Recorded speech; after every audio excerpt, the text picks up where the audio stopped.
अस्सलाम संगत क्या हाल है? ठीक है तबीयत से ठीक है तो पता है इतना लाग दे रहे ही टाइम पहुँच चुके हैं पेड़ो असलम साहब की नान वाली दुकान आई है छोड़ चुकी है दे पे सो पट्टी पई है इतना ये बोर्ड लगा पे ठीक है ये देते पे सो ये दुकान शिफ्ट थी गई है गला मंडी दे विच वो भी तो दिखे ने बोर्ड भी पड़ गए सो ये दुकान एक महीने वास्ते पट्टी पई है नवी बनती पई है देते पे सो सारा कुछ यही टाइम दुकान शिफ्ट थी खड़ी है ना वाली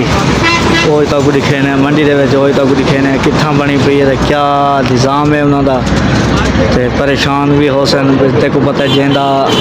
दुकानदारी थोड़ी जी नवी तैयार थी पे थोड़ा बंदा टेंशन आंदे घबराए गए नहीं हाली भी तुसा दोस्तों ताले तावन नाल ते अच्छे नाल तावन नाल उत्ता कि गला मंडी दे विच आसो उत्ता नान भी मिलसी सब कुछ थाई तक इो प्यार थाई मिलसी इधर तो पैसे मज़ा मुर्गियां वाला खड़े थी इतो कि तक दिखे ने उत्ता कि मंडी जवान के होटल दे नाल अगो पाने दा होटल है चाल ए गला मंडी दा गेट है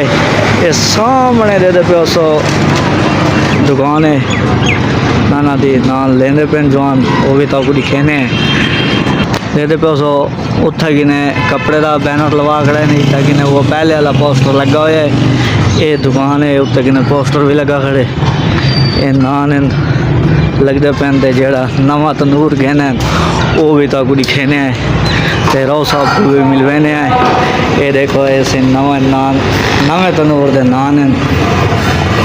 वाह जी वाह मुबारक सही राव साहब क्या हाल है ताला ठीक है वे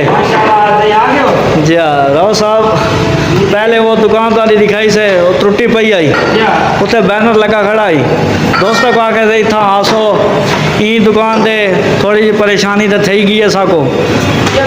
कोई भी कारोबार में परेशानी आती है वक्त तो दोस्तों सारी दुकान टुट गई है बनती पई है नवे मालक आ गए तो इंशाल्लाह बहुत ज़्यादा उम्मीद है अल्लाह ने चाहा तो वापसी अपने दिन चले गए सो वक्ती तौर पर इतना आ गया मंडी से कैमरे मैंने दिखाया उसी मुकम्मल तक लोकेशन तो दोस्तों ये वीडियो को ज़्यादा तो ज़्यादा वायरल करने शेयर करने सारी रोज़ी का मसला है तो सवाल है रोज़ी का क्योंकि नवी थां से आए बैठे हैं अगू ईद भी आ गई है तो मेहरबानी करके हो सके जेड़ा बंदा जेड़ा दोस्त मेरा व्यूअर मेरा फॉलोअर कि वीडियो को देखे कि कुछ शेयर ना करे ज़रूर करें मेहरबानी होती है तो मुकम्मल तो आपको लोकेशन दे दी है सामने गेट खड़े मंडी का भी बिल्कुल है खाजा ट्रैक्टर वर्कशॉप नाल खड़ी है मंडी के बिल्कुल गेट के नाल आ सकती है बाकी मैं बैरन भी यानी कि कर चुका हूँ तो इंशाल्लाह काम हो सके तो पिछले वाली सकते दोस्तों राव साहब नाल भी ताको गुफ्तगू करवाई आई तो उन्होंने कारीगर भी खड़े थे दे पे सो ये सही हूँ इतना कि नवी दुकान है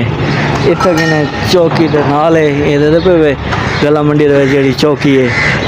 उनके नाल ही है बस ठीक है हुण दसो सब कोई इजाज़त तो हुण दसो सब इजाज़त इंशाल्लाह नवे वीडियो नाल वल तक मिलते हैं अल्लाह हाफ़िज़।